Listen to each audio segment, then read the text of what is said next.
Hello everybody, welcome back to a brand new episode of Elder Scrolls Online, and here we are, and we carry on reviewing the patch notes 3.0.0 for Morrowind, which will be available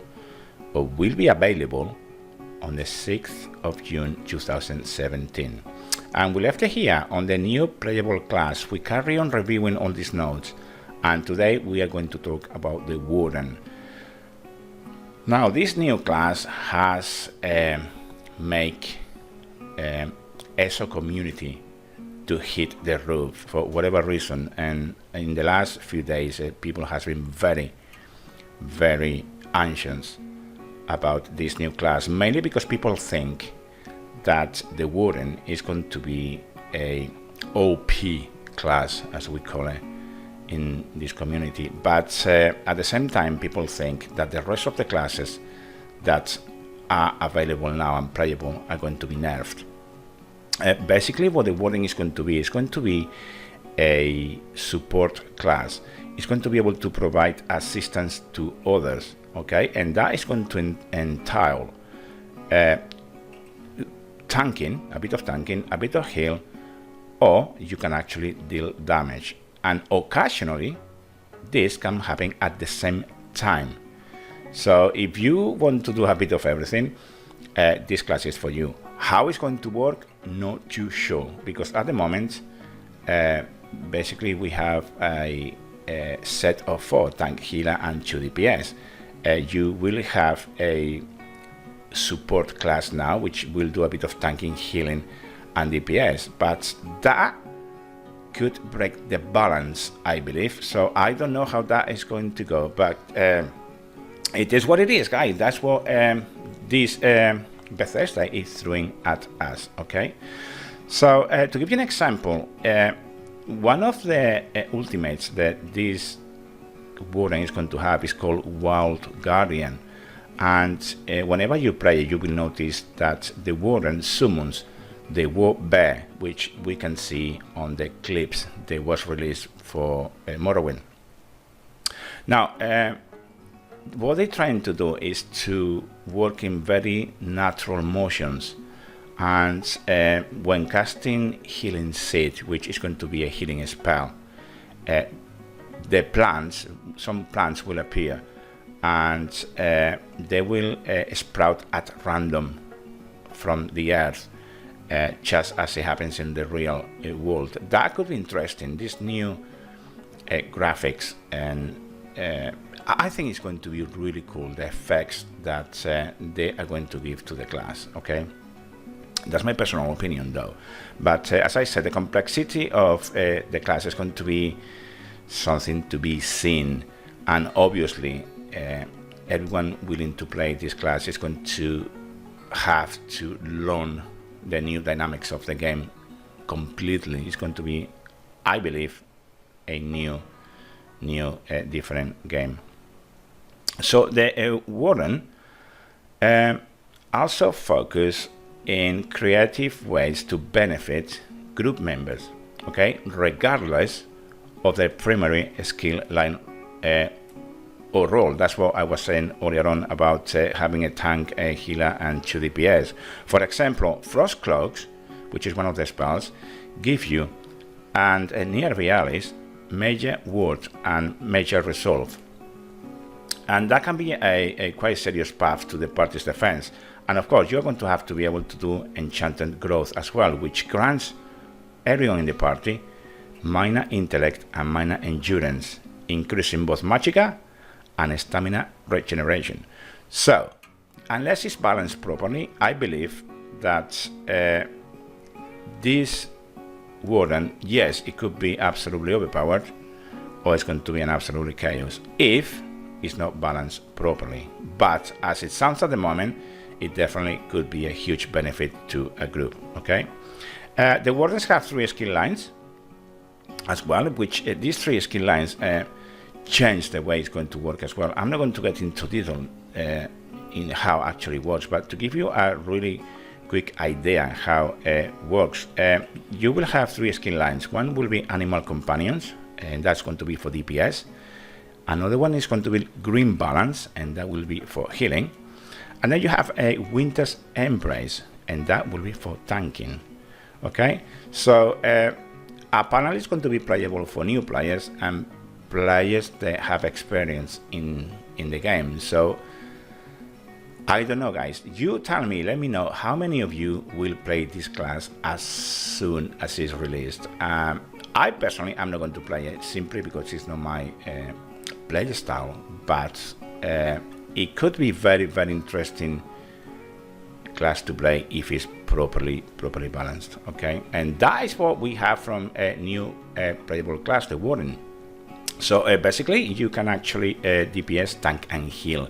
It's going to be a support class, and unless it's properly balanced, it could be chaotic, but for the sound of it, it can be a huge benefit to a group. And of course, you're going to have to make sure that the person playing the Warden have enough skills to know when to tank, when to heal, and when to DPS. That is going to be, to me, the biggest issue.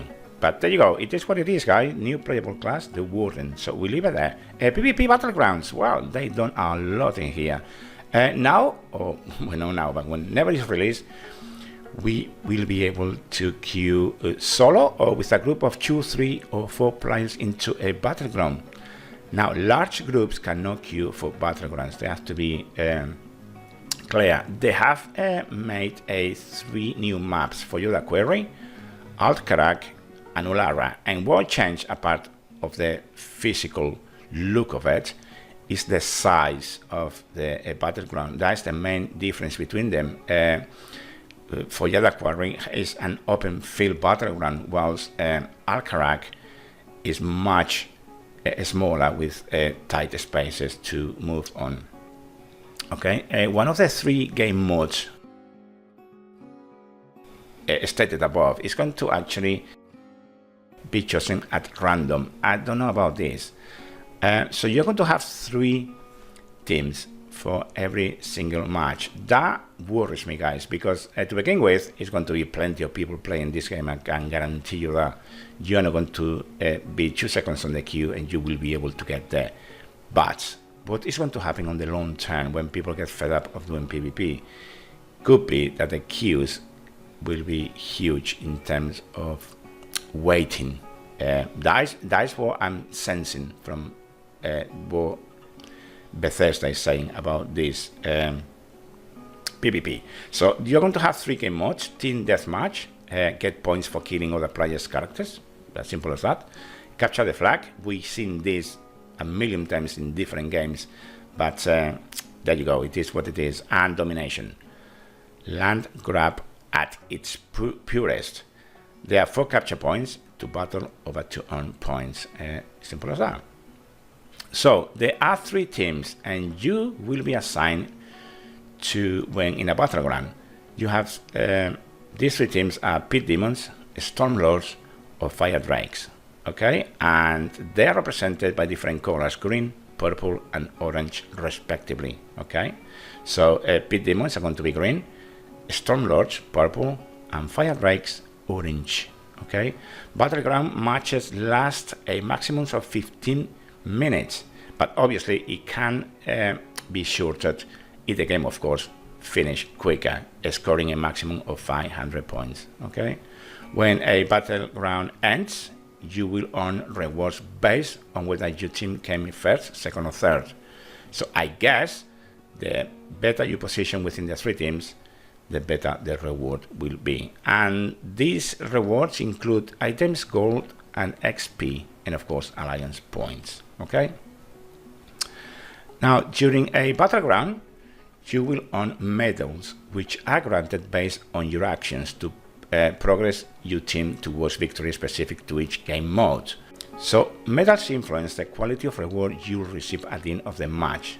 The more medals you have earned, the better chance you have to get your item reward upgraded to blue or purple quality. So are they talking here about some type of currency with these medals that you then interchange for a better upgrade to blue or purple?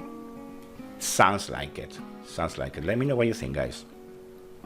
Medals have a score associated with them, which are added onto one of the 3 weekly leaderboards. And of course, they have to have leaderboards because every game have leaderboards. So, so have to have leaderboards. These leaderboards are divided by game type, so you only earn medals for that leaderboard page. The 3 leaderboards include Team Deathmatch, Flag Games, and Land Grab, of course. So that is what it is. So at the end of the week, players on the leaderboard will be awarded items based on their rank on the leaderboards. That is quite clear. So leaving a battleground before the match is over will incur a penalty. We've seen this before a million times, and this is one of the reasons why I've seen so many people get really pissed off with PvP, because you can actually leave the battleground because you want to, and of course you have to be responsible for that and be responsible for your penalty. But what happens if you have power cuts or whatever?